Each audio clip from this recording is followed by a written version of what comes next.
Untuk itu, untuk menyingkat waktunya, marilah kita sama-sama mendengarkan, menyimak bersama kajian kita yang akan disampaikan oleh Al-Mukarram Kiai Haji Alinuddin MA. Kepada beliau dipersilakan. Bismillahirrahmanirrahim. Assalamualaikum warahmatullahi wabarakatuh. Waalaikumsalam warahmatullahi wabarakatuh. Alhamdulillah, salatu wassalamu ala Rasulillah wa ala alihi wa sahbihi wa wala la hawla wa la quwwata illa billah. Allahumma faqina fid din wa 'allimna ta'wil amma ba'd. Bapak dan Ibu sekalian, rahimakumullah. Tafsir tematik kita atau yang sering kita sebut dengan tafsir maudhu'i, pada pagi ini kita akan membahas tema tentang bagaimana persaudaraan di dalam Al-Qur'an. Ya, bagaimana penjelasan Al-Qur'an tentang seputar persaudaraan atau al-ukhuwah fil Qur'an. Ya, ukhuwah, persaudaraan di dalam Al-Qur'an. Kita sering mendengar ungkapan ukhuwah Islamiyah. Namun kadangkala itu dipahami dengan kurang tepat. Ukhuwah Islamiyah sering diartikan sebagai persaudaraan sesama muslim. Padahal kalau kita merujuk di Al-Qur'an, ukhuwah Islamiyah tidak bermakna persaudaraan sesama muslim. Namun persaudaraan yang bersifat Islami atau persaudaraan yang diajarkan di dalam Islam. Nah, bagaimana ukhuwah persaudaraan yang diajarkan oleh Al-Qur'an, inilah yang pagi ini akan kita tadabburi bersama-sama ayat-ayatnya. Mari kita mulai yang pertama. Kata ukhuwah itu makna dasarnya adalah persamaan. Ya, kita itu memiliki hubungan persaudaraan karena adanya sekian persamaan. Ya kan? Kita saudara kandung karena kandungan tempat kita lahirnya sama. Maka disebut sebagai saudara kandung. Kita saudara seayah seibu atau seibu saja atau seayah saja. Kita saudara misalnya sebangsa karena kita satu bangsa. Nah, kesamaan-kesamaan inilah yang menjadi pokok kunci kita memahami persaudaraan di dalam Al-Qur'an. Kita mulai yang pertama, kita ini terikat persamaan karena sesama makhluk ciptaan Tuhan. Ya, maka Al-Qur'anul Karim itu diturunkan oleh Allah Subhanahu wa taala dengan yang dibawa oleh Nabi kita Muhammad sallallahu alaihi wasallam itu menjadi rahmat bagi seluruh alam. Mari kita lihat misalnya di surah nomor 21, surah Al-Anbiya pada ayat yang ke-107. Ini ayat yang sangat masyhur juga. A'udzubillahi minasyaitonir rajim. Wa ma arsalnaka illa rahmatan lil alamin. Silakan Mas Eko. Berapa tadi? Surah 21 ayat 107.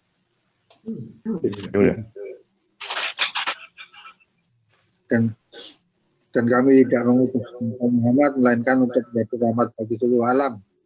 Iya, kami tidak mengutus seorang rasul pun melainkan menjadi rahmat bagi seluruh alam. Artinya diutusnya Nabi kita Muhammad sallallahu alaihi wasallam yang membawa Al-Qur'an itu menjadi rahmat bagi seluruh makhluk ciptaan Allah. Ayat ini tidak mengatakan wa ma arsalnaka illa rahmatan lil muslimin misalnya atau rahmatan lil mu'minin misalnya, tetapi rahmatan lil alamin. Ya. Maka kehadiran Nabi kita Muhammad sallallahu alaihi wasallam yang membawa Al-Qur'an adalah sebagai bentuk rahmat dari Allah Subhanahu wa taala.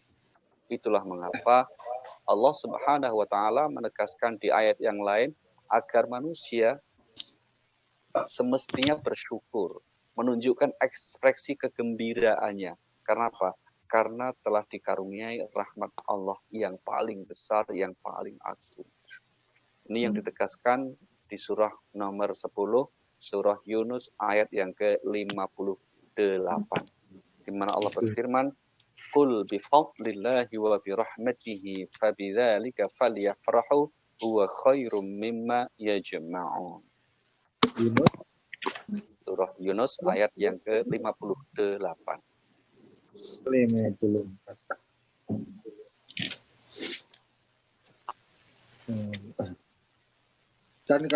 Dan kalau setiap orang yang zalim itu mempunyai segala yang ada di bumi, tentu dia menebus dirinya dengan itu dan mereka menyembunyikannya.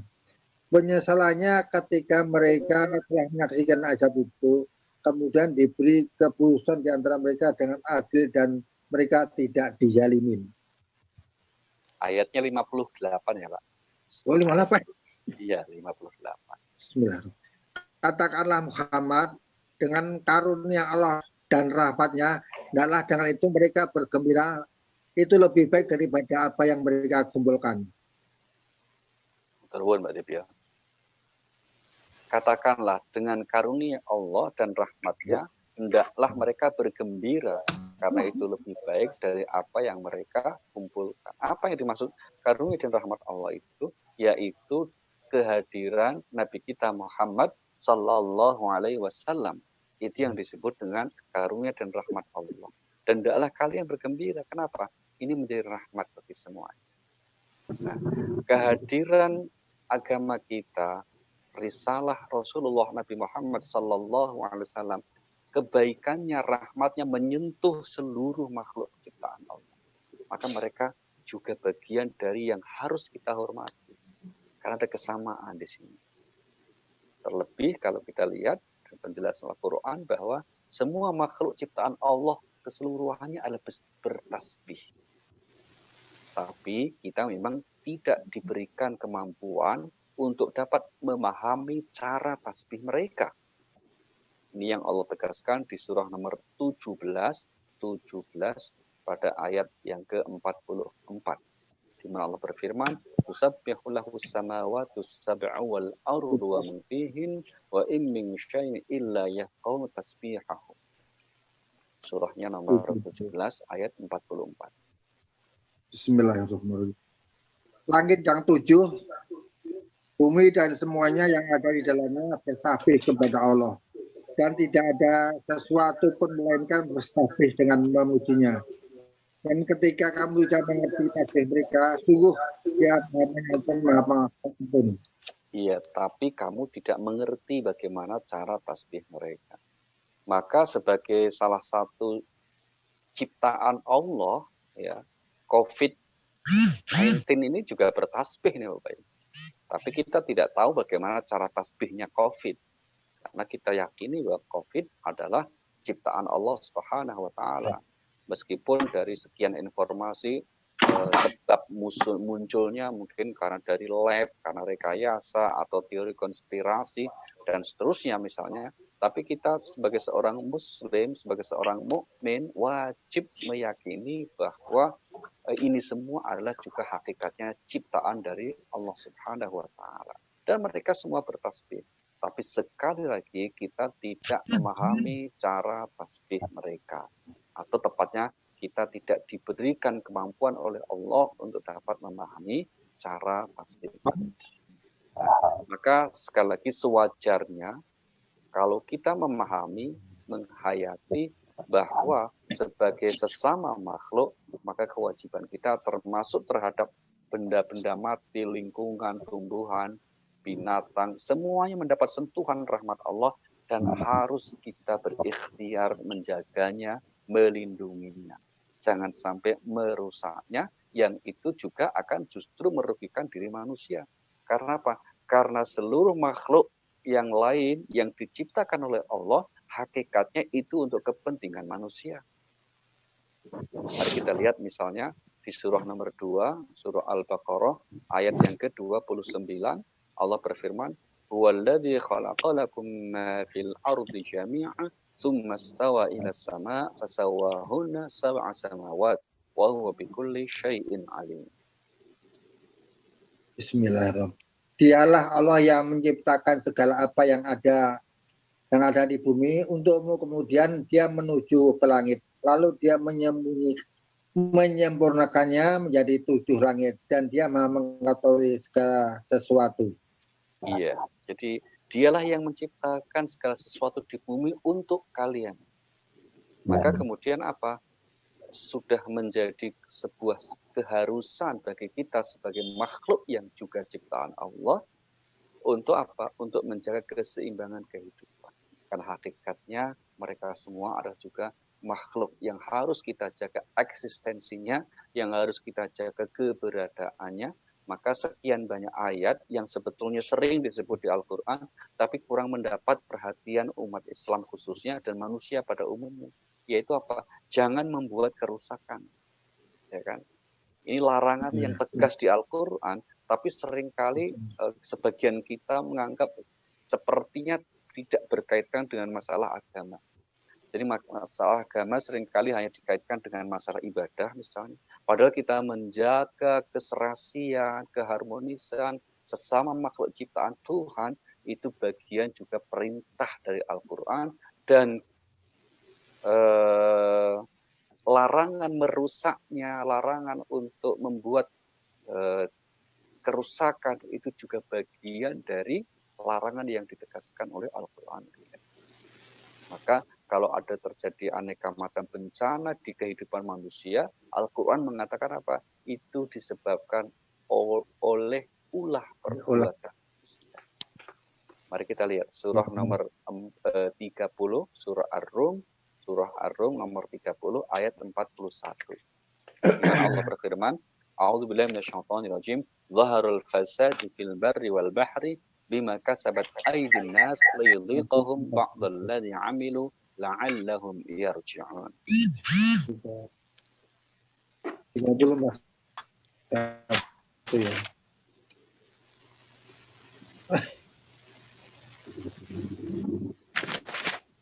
Dari Mas 1.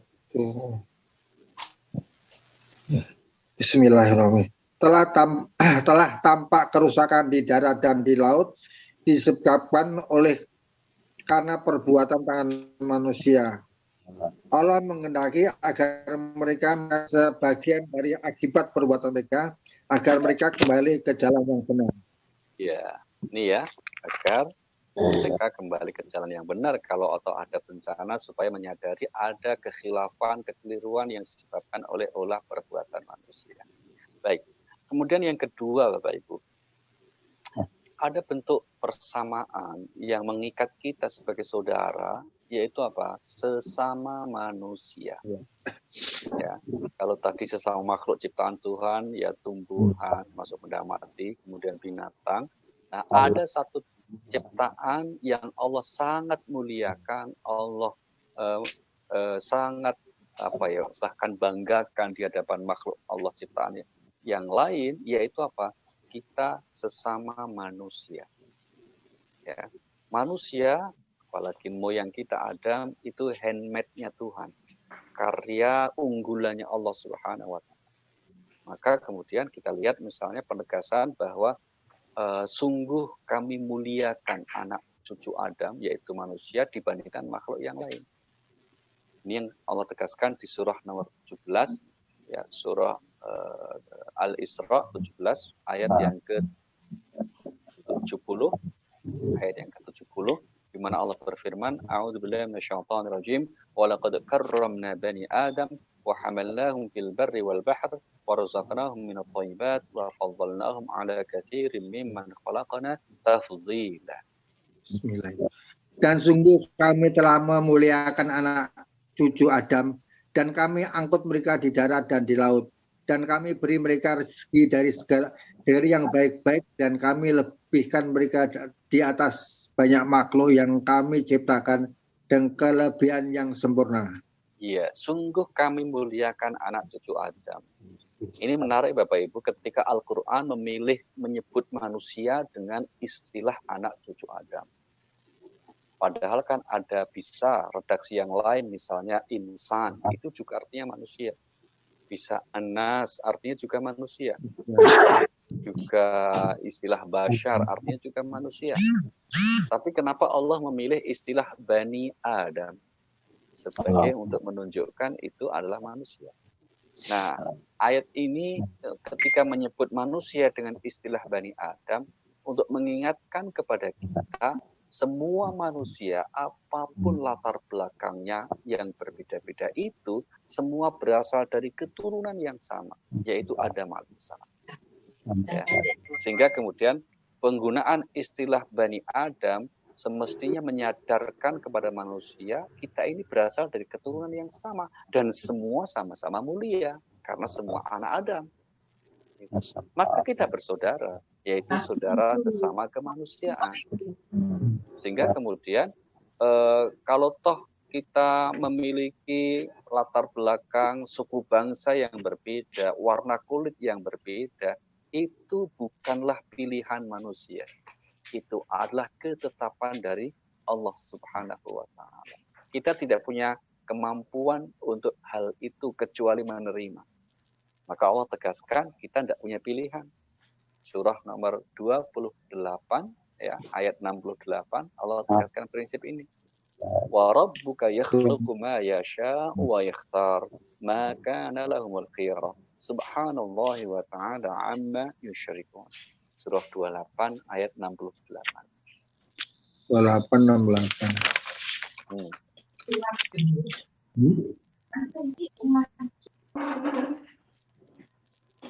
Dan Tuhanmu menciptakan, memilih apa yang Dia kehendakin. Bagi mereka manusia tidak ada pilihan. Maha suci Allah dan maha tinggi Dia dari apa yang mereka perbuat. Iya, dan Tuhanmu menciptakan dan memilih apa yang Dia kehendaki. Sedangkan kalian, wahai manusia, tidak punya pilihan. Nah, ayat ini sekali lagi menggambarkan Bapak Ibu dalam konteks asal kejadian, kok kita berbeda-beda, itu semua adalah ketetapan Allah dan kita tidak memiliki pilihan. Maka apa? Solusinya saling menghormati. Bahwa kita berasal dari keturunan yang sama, yaitu Adam, akhirnya berkembang biak begitu banyak, menyebar ke seluruh dunia ini, itu adalah ketetapan Allah. Maka perintah agar kita bertakwa kepada Allah itu salah satunya dikaitkan dengan realitas yang seperti itu. Mari kita lihat surah nomor 4, surah An-Nisa, ayat yang pertama ya, di mana Allah berfirman, Ya ayuhan nasu taqu rabbakum alladzi khalaqakum min nafsin wahidah wa khalaqa minha zawjaha wa basta minhuma rijalan katsira wa nisaa. Wattaqullaha alladzi tasaaluna bihi wal arham. Innallaha kana 'alaikum raqib.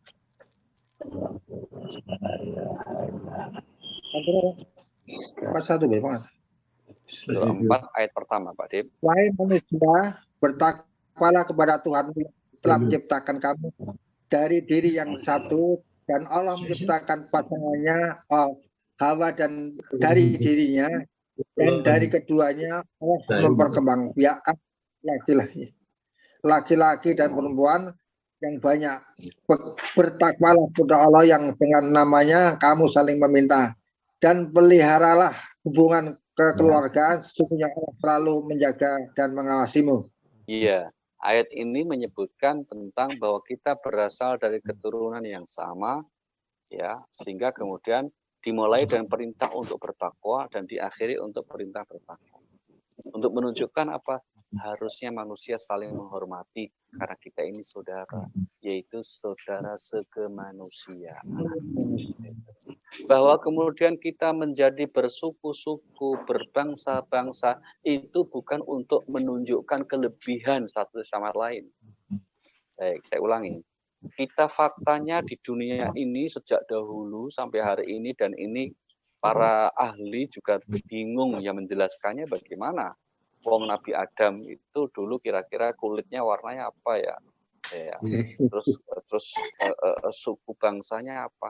Kok keturunannya menjadi beraneka macam yang berbeda-beda. Nah, itu bagian juga ketetapan Allah. Kita berbeda. Maka di surah nomor 49 misalnya, ya, surah 49 yaitu surah Al-Hijr, Al-Hujurat, surah Al-Hujurat, ayat yang ke-13 itu kemudian Allah tegaskan tentang prinsip penting dalam agama kita. Yaitu apa? Adanya keperbedaan yang macam-macam itu tidak menunjukkan kelebihan satu sama lain. Tapi kelebihan itu ada pada faktor utamanya adalah ketakwaannya. Surah 49 ayat 13 Allah berfirman, Ya ayuhan nas inna khalaqnakum min dzakari wa unsa wa ja'alnakum syu'uban wa qabaila lita'arafu. Inna akramakum 'indallahi atqakum innallaha 'alimun khabir. Wahai manusia, sungguh kami telah menciptakan kamu dari seorang laki-laki dan seorang perempuan. Kemudian kami jadikan kamu berbangsa-bangsa dan bersuku-suku agar kamu saling mengenal.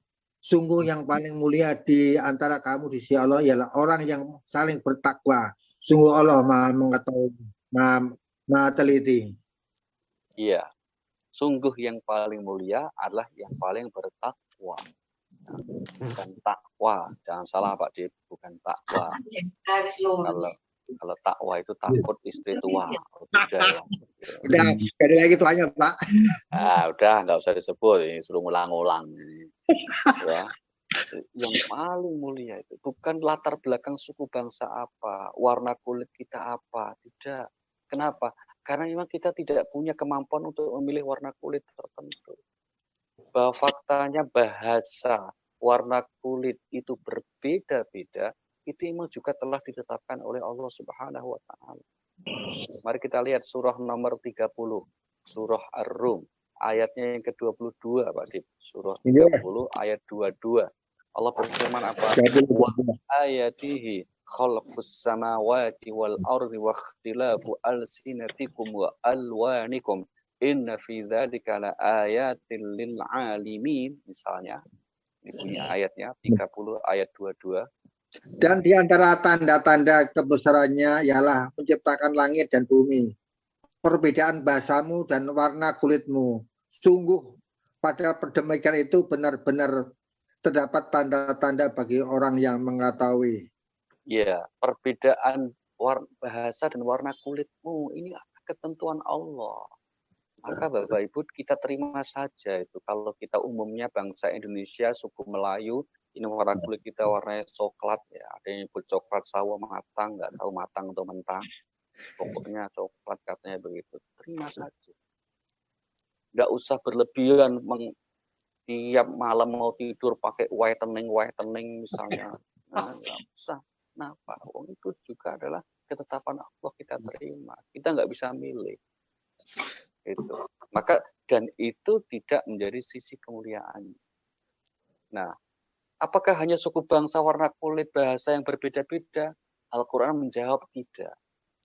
Dalam perjalanan generasi kehidupan manusia, meskipun dalam aspek keyakinan pada mulanya satu, seperti halnya nenek moyang kita Adam dan Hawa pada mulanya sepasang begitu, terus berkembang berbeda-beda, demikian juga pada aspek keyakinan. Al-Quran mengatakan bahwa keyakinan manusia pada mulanya itu satu. Tapi dalam perjalanannya kemudian berkembang, nah timbul bermacam-macam keyakinan. Allah utus para rasul untuk apa? Memberitahu ini loh yang benar. Keyakinan ini yang kamu ikuti, jangan kamu tolak. Mari kita lihat surah nomor 2, surah Al-Baqarah. Ayat 213. Ya. Dalam ayat ini Allah berfirman, A'udzubillahi minasyaitonirrajim, kana nasu ummatan wahidatan fab'atsallahu an-nabiyyina mubasysyirin wa mundzirin wa anzala ma'ahum kitaba bil haqq liyahkuma bainas. 213. Bismillahirrahmanirrahim. Bayangan. Bismillahirrahmanirrahim. Manusia itu dahulunya satu umat. Lalu Allah mengutus para nabi untuk menyampaikan kabar gembira dan peringatan. Dan diturunkannya bersama mereka kitab yang mengandung kebenaran untuk memberi keputusan di antara manusia tentang perkara yang mereka perselisihkan. Dan yang berselisih hanyalah orang-orang yang telah diberi kitab setelah bukti-bukti yang nyata sampai kepada mereka, karena kedengkian di antara mereka sendiri, maka dengan kehendaknya Allah mempetunjuk kepada mereka yang beriman tentang kebenaran yang mereka perselisihkan. Allah memberi petunjuk kepada siapa yang Dia kehendaki di jalan yang lurus. Baca ayat panjang dikit sudah panjang banget. Mana sih Pak ini? Nggak boleh ngeluh dong. baca ayat panjang itu alhamdulillah panjang, pahalanya gede gitu. Panjang banget ya. Nah itu nggak boleh itu. Tolong tuh Pak Rusdi bilangin Pak Tip ini ya. Baik, ya jadi pada mulanya manusia satu berkeyakinan. Dalam perjalanan generasi kehidupan manusia berbeda-beda. Nah disinilah kemudian Allah kemudian mengatur dengan mengutus para rasul memberitahu, ya, memberitahu mana agama, mana petunjuk, keyakinan yang benar yang seharusnya diikuti oleh manusia. Dan itu tidak bisa serta-merta, gitu kan? Artinya apa? Ya ada prosesnya. Disinilah kita menggunakan rumus kalau di dalam Al-Quran ada ayat-ayat yang harus kita yakini ini adalah firman Allah yang menegaskan prinsip eksklusivitas kebenaran masing-masing agama. Ya, maksudnya apa? Al-Quran misalnya menegaskan bahwa ya agama yang diridhai oleh Allah Subhanahu wa taala itu ya hanya satu yang diturunkannya. Nggak mungkin Allah melegitimasi kebenaran agama selain yang diturunkan. Kok karya manusia misalnya, ya. Karena apa? Pada mula manusia pastilah tidak mengetahui persis rincian bagaimana tentang keyakinan yang sebenarnya hanya Allah. Maka kita bisa meletakkan konteksnya ketika Allah berfirman misalnya di surah nomor 3, surah Ali Imran pada ayat yang ke-85 di mana Allah berfirman, a'udzubillahi minasyaitonir rajim, wa may yabtaghi ghairal islami dinan fala yuqbala min wa huwa fil akhirati minal khasirin.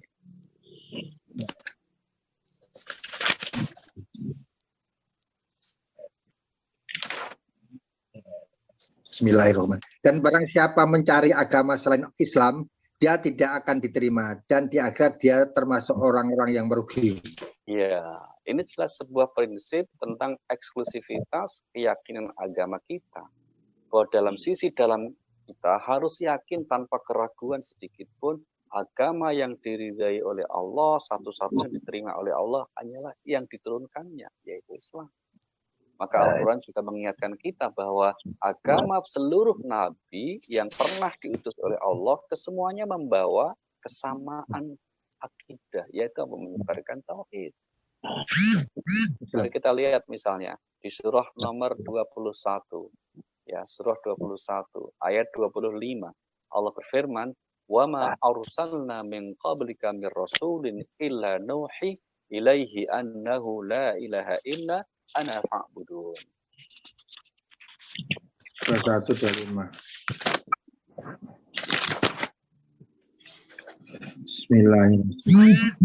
Bismillahirrahmanirrahim. Dan kami tidak mengutus seorang rasul pun sebelum engkau Muhammad, melainkan kami wahyukan kepadanya bahwa tidak ada Tuhan yang berhak disembah selain aku, maka sembahlah aku. Ya.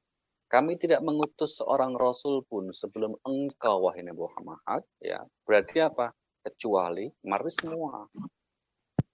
Ya, semuanya membawa ajaran risalah yang sama, yaitu la ilaha illa ana fa'budun. Tidak Tuhan selain Allah atau tidak Tuhan selain Dia, maka sembahlah Dia.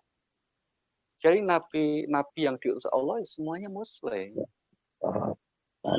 Termasuk yang disebut Abul Anbiya, bapaknya para nabi, ya Al-Quran pakai logika bahwa itu ya muslim.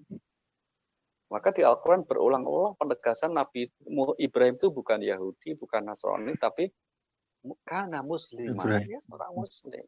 Itulah mengapa wasiat utama, pesan penting Nabi Ibrahim kepada keturunannya itu apa? Ya wahai anak keturunanku, kalian jangan mati kecuali sebagai seorang muslim. Karena inilah satu-satunya yang diturunkan oleh Allah. Telah memilihkan keyakinan ini. Ini Allah tegaskan di surah nomor 2, ya, surah Al-Baqarah ayat 132. Di mana Allah berfirman, "Wa wassa biha Ibrahimu banihi wa Yaqub, ya baniya innallaha astafa lakumud-din fala tamutunna illa wa antum muslimun." 232. Bismillahirrahmanirrahim. Dan Ibrahim mewasiatkan ucapan itu kepada anak-anaknya. Dan demikian pula Yakub. Wahai anak-anakku, sesungguhnya Allah telah memilih agama ini untukmu. maka janganlah kamu mati kecuali dalam keadaan muslim. Iya, janganlah kau mati. Allah telah mewasiatkan agama ini kepada kalian. Ya, maka anak-anakku kalian jangan mati kecuali sebagai seorang muslim. Demikian juga Nabi Musa alaihissalam, beliau bukan orang Yahudi. Nabi Isa alaihissalam, beliau bukan orang Nasrani. Ya semua adalah muslim. Ya, sehingga kemudian keyakinan kita bagaimana? Nah, disinilah Allah mengajarkan sebuah prinsip. Meskipun mereka berbeda-beda keyakinan agamanya, mereka adalah pada faktanya kaum yang hidup di zaman Nabi Musa ada yang menyimpang bikin Yahudi. Kaum yang hidup di zaman Nabi Isa ada yang menyimpang bikin agama Nasrani. Sikap kita bagaimana? Tidak masalah. Lakum dinukum waliyadin. Maka di sisi luar Allah juga mengajarkan sebuah prinsip penting, meskipun menurut keyakinan kita agama mereka semua itu tidak sesuai dengan yang diturunkan oleh Allah, menyimpang dari yang diturunkan oleh Allah, bahkan ada juga bentuk keyakinan yang itu adalah produk hasil pemikiran manusia, tapi Allah dengan kebijaksanaannya, kemaha baiknya menyatakan, jangan kalian salahkan atau hina atau caci maki sesembahan agama orang lain. Ini prinsip kita keluar. Nah, kalau kita ke dalam kita yakin agama yang diridhai oleh Allah Islam. Tapi keluar Allah ajarkan apa prinsip? Jangan kalian menyalahkan.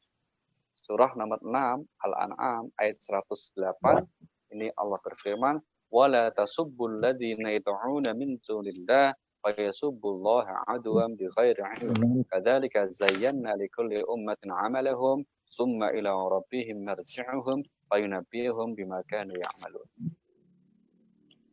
Bismillah.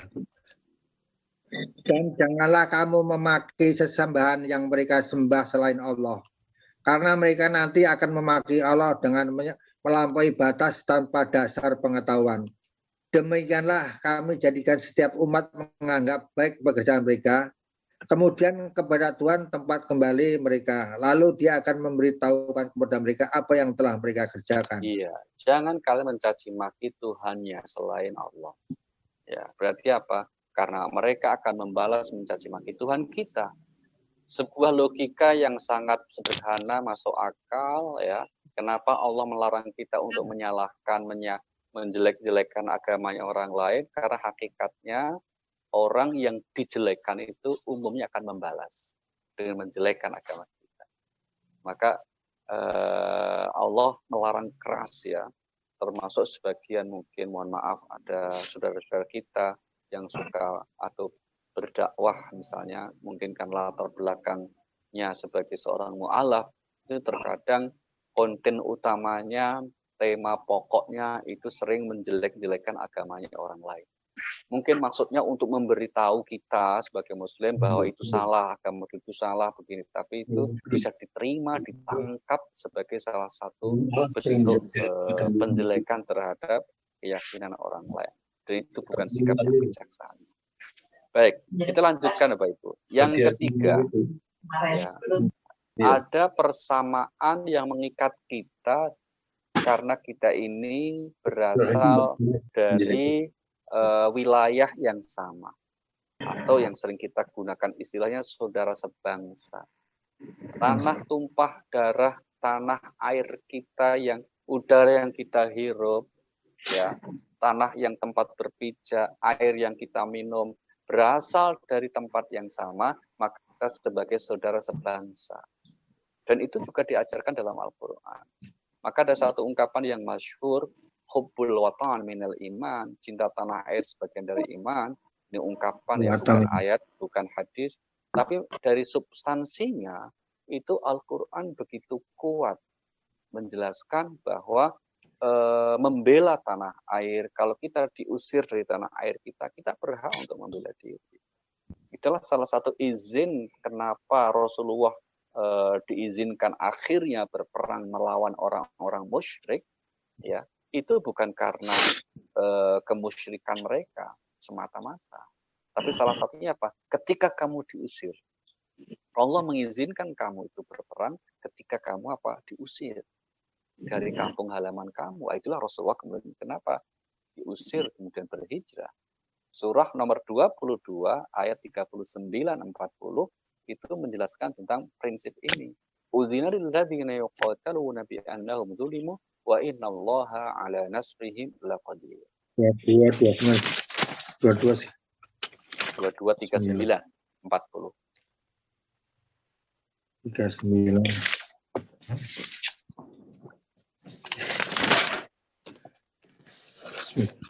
Bismillah. Diizinkan berperang bagi orang-orang yang diperangin, karena sesungguhnya mereka dizalimin, dan sungguh Allah maha kuasa menolong mereka, yaitu orang-orang yang usir dari kampung halamannya tanpa alasan benar, hanya karena mereka berkata, Tuhan kami ialah Allah. Seandainya Allah tidak menolak keganasan sebagian manusia dengan sebagian yang lain, tentu telah dirobohkan biara-biara Nasrani, gereja-gereja, rumah-rumah ibadah, orang-orang Yahudi, dan masjid-masjid, dan yang di dalamnya banyak disebut nama Allah, pasti akan menolong orang-orang yang menolong agama itu. Sungguh Allah maha kuat, maha perkasa. Yaitu orang-orang yang diusir dari kampung halamannya. Ya, pertanyaannya, kenapa kok pengusiran dari kampung halaman, dari negeri kita tinggal, itu menjadi alasan dari Allah agar kita boleh mengangkat senjata? Itulah mengapa di zaman dulu para ulama kita mengeluarkan resolusi jihad untuk mengusir penjajah, karena salah satu dasarnya ini. Fitrah manusia itu mencintai tanah air tumpah darahnya. Itulah mengapa kita ada tradisi mudik kalau lebaran ya, meskipun karena pandemi nggak bisa. Itu salah satunya karena ini. Naluriah manusia itu mencintai tanah tumpah darahnya, tempat kelahirannya. Dan agama ini adalah agama fitrah. Ya. Kita lihat misalnya surah 30 ayat yang ke-30 itu yang menunjukkan bahwa agama ini, yaitu agama Islam yang Allah turunkan, itu adalah agama yang sesuai dengan fitrah manusia. Wa aqim wajhaka lid-din hanifa fitratallahi allati fatara an-nasa 'alaiha la tabdila li khalqillah dzalika ad-dinul qayyim walakinna aktsaran nasi la ya'lamun. 30. Bismillahirrahmanirrahim. Ini dia. Bismillah. Maka hadapkanlah wajahmu dengan lurus kepada agama Islam sesuai fitrah Allah, disebabkan Dia telah menciptakan manusia menurut fitrahnya. Fitrah itu tidak ada perubahan pada penciptaan Allah. Itulah agama yang lurus, tetapi kebanyakan manusia tidak mengetahui. Iya. Yang terakhir, yang keempat, kita bersama-sama sebagai saudara karena kita diikat oleh persamaan akidah, yaitu Muslim. Ya, maka Al-Quran mengatakan seorang Muslim yang mereka kemudian mengikrarkan syahadatnya, menunjukkan kemuslimannya, mereka adalah saudara-saudara kamu. Ya. Mereka adalah saudara-saudara kamu seagama. Tabu, ini yang Allah tegaskan di surah nomor 9, surah At-Taubah, ayat yang ke-11, ya. Allah berfirman, fa in tabu wa qamus shalah wa atau zakah fa ikhwanukum fid din wa nafassilul ayati liqaumi ya'lamun. 11. Bismillahirrahmanirrahim. Dan jika mereka bertobat, melaksanakan sholat dan menunaikan zakat, maka berarti mereka itu adalah saudara-saudaramu juga seagama. Kami menjelaskan ayat itu bagi orang yang mengetahui. Iya, mereka saudara-saudara kamu juga seagama. Jadi artinya apa? Artinya bahwa meskipun mungkin kita ada latar belakang mungkin ormas yang berbeda, ya, mazhab yang berbeda, manhaj yang berbeda, sepanjang mereka Allahnya ya sama, ya, kemudian kitab sucinya sama, rasulnya sama, kiblat sholatnya sama, itu berarti mereka saudara kita sebagai sesama Muslim. Kalau ada sedikit perbedaan yang itu tidak positif, yang kita sebut furu'iyah atau khilafiyah, semestinya tidak menggoyahkan perbedaan yang pokok, yang asas ini. Sehingga menjadi kewajiban kita untuk terus menguatkan persaudaraan sesama muslim ini, karena ini jenis persaudaraan yang amat bermakna. Yaitu apa? Tidak hanya di dunia, tapi sampai kelak nanti di akhir. Amin. Mudah-mudahan kita semua digabungkan dengan bersama orang-orang yang solih, bersama orang-orang yang baik, yang satu iman kita kelak di akhirat. Ya. Tapi di kehidupan dunia kita terikat oleh aneka macam persaudaraan yang juga harus kita jaga, kita pelihara. Baik, mungkin begitu Bapak Ibu yang dapat kita sampaikan. Saya kembalikan ke Pak Eko. Monggo Pak Eko. Baik, terima kasih ucapkan pada Kiai Dr. Alinuddin MA. Untuk sesi selanjutnya dipersilahkan Bapak Ibu, barangkali ada yang mau memberikan pertanyaan, dipersilahkan, karena saya lihat di chat masih belum ada yang ngechat atau masih kosong. Mungkin Bapak Ibu bisa langsung bertanya di Zoom ini. Dipersilahkan.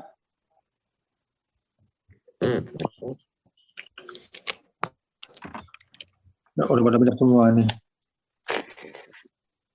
Pada ini. Iya. Udah harus ngopi-ngopi nih, Pak. Baik, Ustadz, mungkin ini dari kami yang ada di masjid ya. Ada pertanyaan yang terkait tentang persamaan ikhwah dalam sesama ciptaan makhluk Allah gitu. Nah, pertanyaannya adalah kita ketika sudah meninggal, arwah kita udah pasti kembali kepada Allah Subhanahu wa Ta'ala. Nah, apakah juga sama dengan ketika kita melihat hewan-hewan yang biasa sering kita lihat di jalan? Biasanya ada hewan tikus ataupun kucing gitu. Nah, apakah ini juga sama gitu terkait tentang ikhwah bersamaan dalam ciptaan makhluk Allah? Itu yang pertama. Yang kedua, terkait persamaan tentang sesama manusia. Tadi disampaikan bahwa kita itu sudah diberikan ketentuan oleh Allah terkait tentang kulit ya, terkait warna kulit tadi, yang hitam ataupun yang putih ataupun yang sawo matang begitu. Nah, ini apa hukumnya bagi manusia yang biasanya itu merubah warna kulit itu? Biasanya ada yang hitam dia ingin menjadi putih. Apakah ini tidak menyalahi? Gitu. Terima kasih Ustaz, mohon penjelasannya. Terima kasih Mbak Eko. Mari kita lihat yang pertama ya. Makhluk yang Allah tiupkan ruh ke dalam diri manusia, ke makhluknya itu hanya manusia. Fa idza sawaituhu wa nafakhtu fihi mir ruhi faqa'u lahu sajidin. Ya kan? Maka ketika kami telah menyempurnakan ciptaan fisiknya, kami tiupkan ruh. Itu hanya manusia. Maka mohon maaf binatang ya seperti disebutkan tadi misalnya tikus dan lain-lain ya, itu enggak punya ruh. Ya, nyawa itu artinya sesuatu yang menjadikan gerak, kelihatan hidup, itu punya. Ini seperti tumbuhan kalau kita tanam biji kan tumbuh set ya, tumbuh berkembang. Nah, itu namanya harokatul hayah, gerakan untuk menjadi hidup. Nah, tapi itu bukan nyawa, bukan ruh maksud saya. Demikian juga janin manusia, kalau terjadi pembuahan ya sampai 2 minggu, 3 minggu, itu kalau kita lihat pakai USG itu kan sudah ada jantungnya bergerak, tapi itu belum ditiupkan ruh. Karena dalam hadis Rasulullah Sallallahu Alaihi Wasallam, janin itu ditiupkan ruh ketika usia kandungan 120 hari atau 4 bulan. Nah, itu maka sekali lagi atas binatang karena tidak dianugerahi ruh, maka mereka tidak ada pertanggungjawaban. Maka tidak ada proses kembalinya, ya sudah selesai saja. Meskipun ada satu hadis yang diperdebatkan para ulama maknanya dan juga dari aspek sanadnya tentang misalnya nanti kambing yang diseruduk itu juga nanti akan minta pertanggungjawaban. Tapi secara umum itu dimaknai sebagai simbolis untuk apa? Untuk menegaskan adanya keadilan kelak di akhirat. tidak ada yang dizolimi. Kira-kira gitu. Tapi sekali lagi itu hanya berlaku manusia, tidak pada binatang. Karena kalau kemudian misalnya di setiap Idul Adha kita nyembelih kambing, nyembelih sapi kan. Kalau mereka protes gimana dia? Oh ya Allah, saya disembelih dulu, saya protes. Ini yang tukang nyembelih namanya Pak Dip misalnya, saya protes misalnya gitu. Ya kan nggak bisa masalah. Padahal Allah menetapkan bahwa binatang-binatang itu diciptakan itu untuk kepentingan manusia. Maka meskipun mereka punya daya hidup, tapi mereka tidak punya ruh, maka tidak ada pertanggungjawaban, sehingga tidak ada hal yang seperti halnya manusia. Gitu ya, satu. Ini yang kedua, bagaimana hukumnya orang yang merubah ciptaan Allah, gitu ya, tentang warna kulitnya, termasuk warna rambut. Nah, itu Pak Dip tuh suka ngecat itu, cat rambut tuh, hati-hati itu. Enggak Pak, gitu ya. Asli. Udah diterima aja, nggak usah dicat-cat itu. Masuk jenggotnya itu nggak usah dicat itu, terima aja itu. Jenggot dicat jadi coklat itu. Baik. Ya, ini memang menjadi persoalan. Ya, ada khilafiyah di dalam aspek ini. Sementara ulama menyatakan dalam mazhab Syafi'i misalnya itu merubah ciptaan Allah dengan termasuk mengecat rambut, mengubah warna kulit dengan tindakan tertentu, itu umumnya dikatakan haram. Karena itu dianggap merubah ciptaan Allah, menunjukkan ketidakrelaannya, ketidakikhlasannya menerima ketetapan Allah Subhanahu wa taala. Ini merujuk ke surah 4 ayat 119. Enggak usah dibaca Pak Dip panjang. Ya, surah 4 ayat 119. Ya, nanti proses lagi itu, wah panjang ini gitu. Sudah mau ngopi ya panjang lagi. Misalnya gitu. Itu rujukan. Ulama lain mengatakan boleh. Ya, kalau memang niat dan caranya tidak menyimpang, tidak masalah. Nah, ini intinya apa? Satu bentuk urusan yang menjadi perbedaan pendapat di kalangan ulama. Kalau kami pribadi, kembalinya itu ya untuk apa? Itu. Untuk apa kok kalian? Kalau niatnya untuk sombong-sombongan supaya nanti orang kagum dengan penampilan saya karena warna kulit saya berubah, warna rambut saya kelihatan hitam sehingga orang punya kesan saya masih muda, itu niat yang salah. Itu tentang dosa hendaknya Allah Subhanahu wa taala. Tapi yang jelas itu bukan niat yang diridhai oleh Allah Subhanahu wa taala, maka tidak dibenarkan. Gitu ya. Sehingga kemudian dalam konteks merubah ciptaan Allah itu, tapi kalau niatnya itu untuk memperbaiki karena tidak normal, maka boleh.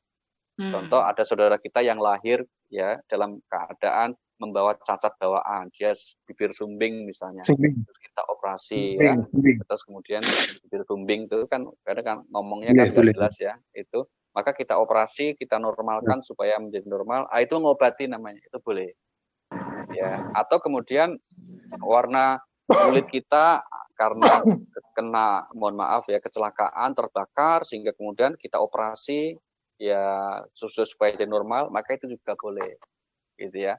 Tapi kalau semua sudah normal, cuma karena kurang pede, ini hidung kok kurang mancung ya, tambahi 2 cm misalnya gitu ya, dengan operasi plastik. Nggak boleh. Operasi plastik resek misalnya, itu sebaiknya dihindari dan seterusnya. Tapi sekali lagi kalau itu dalam konteks untuk menunjukkan ketidakrelaannya atas ketetapan Allah dan niatnya hanya untuk sekedar gagah-gagahan, maka itu para ulama fikih umumnya mengatakan itu adalah haram. Itu Mas Eko. Baik, terima kasih Kiai. Ada lagi Kiai dari jamaah. Assalamualaikum warahmatullahi wabarakatuh Pak Kiai. Mohon tanya, apakah Syiah itu dan berbagai keyakinan lainnya sebenarnya termasuk Islam yang benar dan lurus? Ini dari Pak Haji Amiruddin. Mohon penjelasannya Pak Kiai. Apa tadi Syiah ya? Iya, tentang baik. Tentang apakah Syiah itu dan berbagai keyakinan lainnya sebenarnya termasuk Islam yang benar dan lurus. Iya, baik. Perbedaan Sunni Syiah ya, Sunni Syiah di kalangan umat Islam pada mulanya bukan perbedaan persoalan agama nih Pak, tapi persoalan politik ya. Tapi kita tahu sampai hari ini juga toh, kalau ada perbedaan politik itu perbedaan yang paling keras itu, paling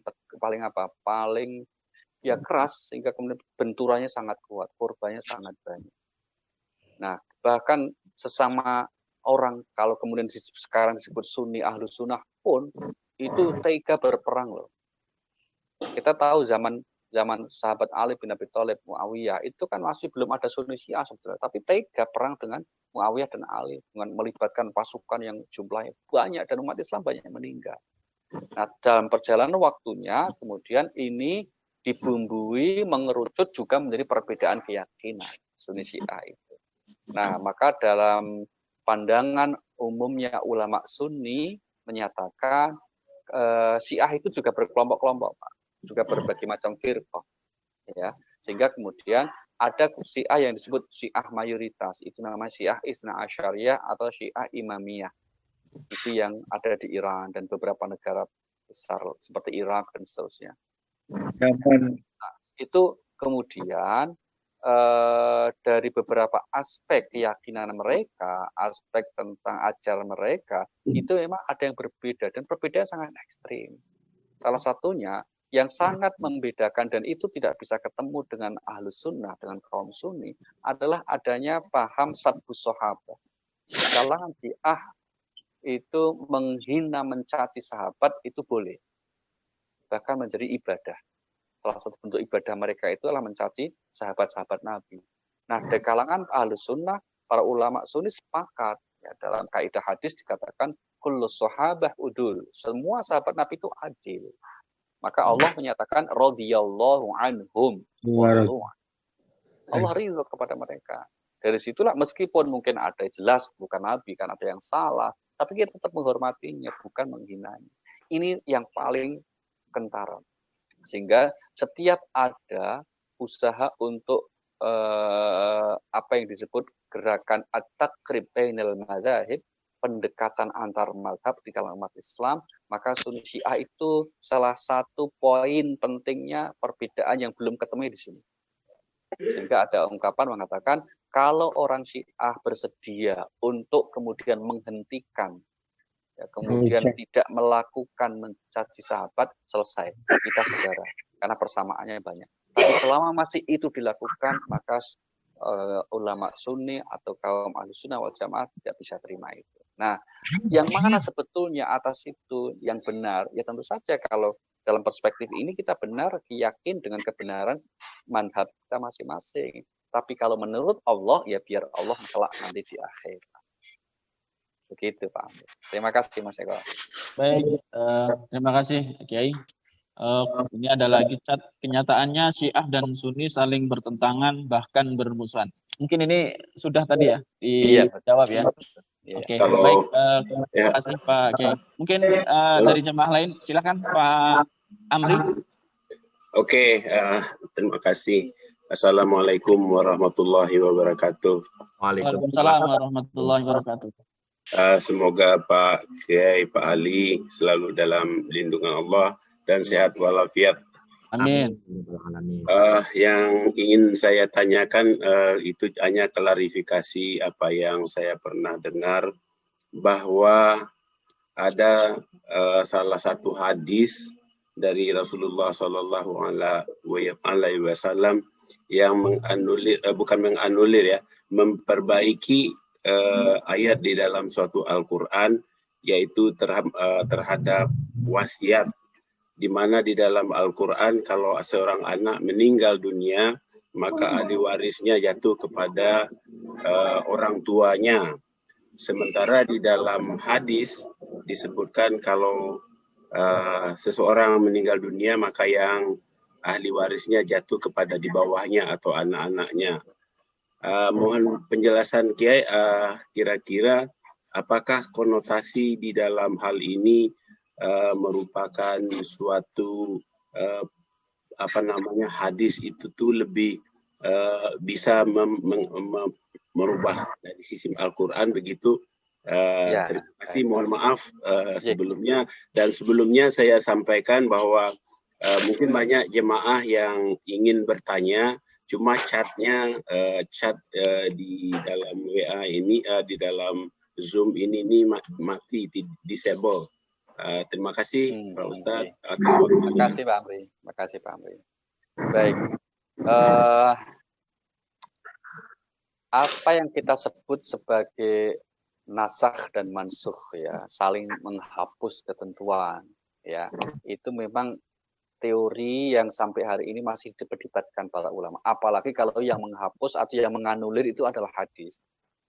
Karena bagaimanapun posisi Al-Quran tentu jauh lebih tinggi dari hadis. Maka fungsi hadis bukan menganulir, tapi yang ada adalah menjelaskan apa yang masih global di Al-Quran. Contoh misalnya sholat, itu kan cuma dikatakan kerjakanlah sholat. Tapi bagaimana cara sholat? Itu dijelaskan perinciannya di dalam hadis Nabi. Kemudian yang kedua, fungsi hadis itu untuk menetapkan, menguatkan apa yang di Al-Quran. Gitu. Tapi kalau dalam konteks ayat tadi sebetulnya bukan menganulir itu, Pak. Itu sebetulnya kemudian ada hadis yang menegaskan bahwa orang tua bisa dapat ahli waris juga loh, tapi kemudian yang disampaikan itu dikuatkan oleh Al-Quran. Ya, jadi bukan hadis yang menganulir, tapi kemudian apa yang Rasulullah sampaikan itu kemudian dikuatkan oleh Al-Quran Al-Karim. Nah, itulah yang kemudian di dalam surah ayat tentang mawaris, tentang kewarisan itu sudah tercakup kemudian tentang hal itu. Bagian orang tua kalau anaknya meninggal berapa, ya kan? Bagian anak kalau orang tua meninggal berapa? Semua lengkap ada di dalam. Ini hampir mirip ini, Pak. Surah yang menyatakan, saya ambil contoh ya, di surah Al-Baqarah ada ayat mengatakan diwajibkan atas kalian apabila tanda-tanda kematian sudah dekat, hendaklah kalian berwasiat.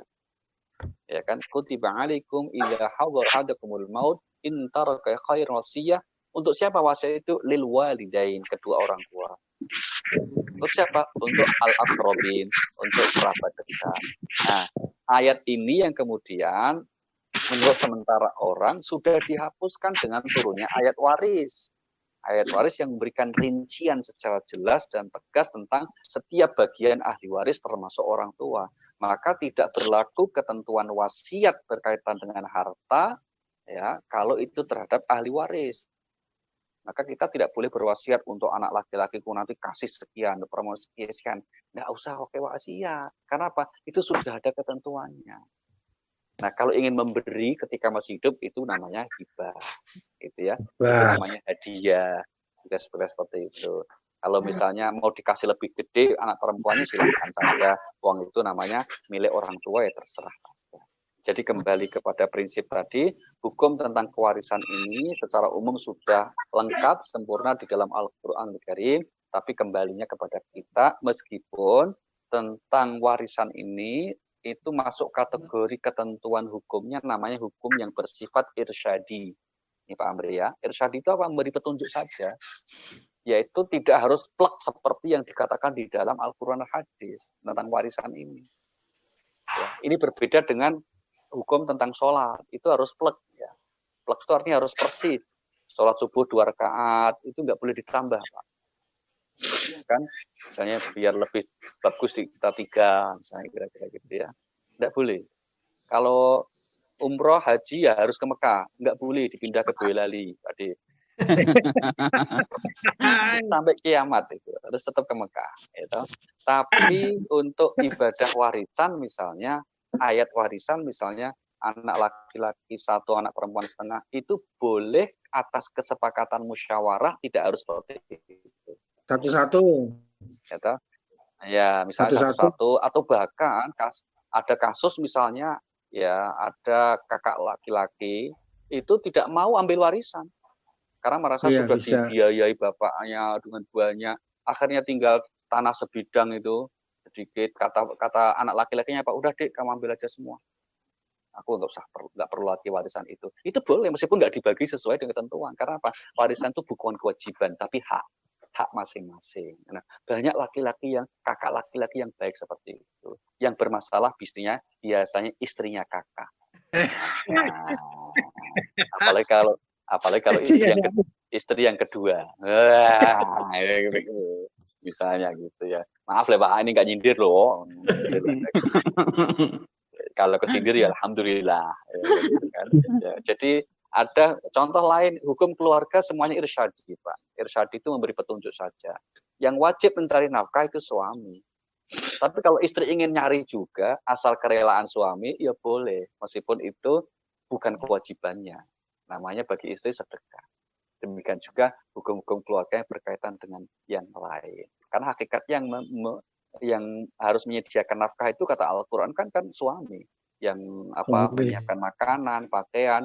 Artinya yang bikin kopi, yang nyuci, nyetrika itu harusnya suami, bukan istri. Jangan kaget Pak Dep, kok kaget jadinya? Enggak, itu juga artinya itu suami.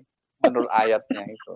Kok kemudian dilakukan istri itu karena kebaikan istrinya taat kepada suaminya untuk memperoleh ridho suaminya, maka melakukan apa yang diperintahkannya. Terima kasih Pak Amri. Baik. Terima kasih Mas Jazakum. Ya, makasih. Terima kasih untuk jawaban yang sangat memuaskan dari Pak Kiai.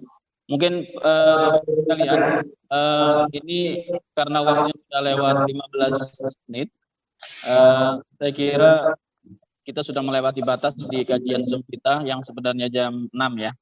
Mungkin cukup ya Bapak Ibu ya untuk kajian kita kali ini ya. Baik, untuk sebelum saya tutup, mungkin dari Pak Kiai, saya minta untuk kalimat terakhir, baik kesimpulan ataupun penutup dari kajian Pak Kiai terlebih dahulu sebelum saya tutup. Terima kasih, Pak Kiai, dipersilakan. Terima kasih Mas Eko, monggo segera ditutup saja, kalimat terakhir saja. Kalimat terakhir dari kami satu saja ya, semoga kita semua istiqomah jalan Allah Subhanahu wa taala. Terima kasih, mohon maaf. Wassalamualaikum warahmatullahi wabarakatuh. Waalaikumsalam warahmatullahi wabarakatuh. Baik, saya ucapkan terima kasih kepada Pak Kiai Dr. Ali Nuruddin MA yang telah memberikan materi pada kesempatan pagi yang baik ini dengan tematik kita yaitu persaudaraan dalam Islam. Tidak lupa juga saya terima kasih kepada Pak Haji Sudibyo yang sudah memberikan atau bacaan ayat-ayat suci Al-Qur'annya, terjemahnya, dan saya terima kasih juga kepada Takmir Masjid An-Nur yang telah memfasilitasi kegiatan kita, dan Bapak Ibu sekalian yang baik di Masjid An-Nur ataupun yang melalui online, saya ucapkan terima kasih dan mudah-mudahan kita selalu tetap istiqomah, dan mari pertemuan kita diakhiri dengan bacaan hamdalah bersama-sama. Alhamdulillahirabbil alamin. Terima kasih untuk semua. Mohon maaf. Saya akhiri. Assalamualaikum warahmatullahi wabarakatuh. Waalaikumsalam.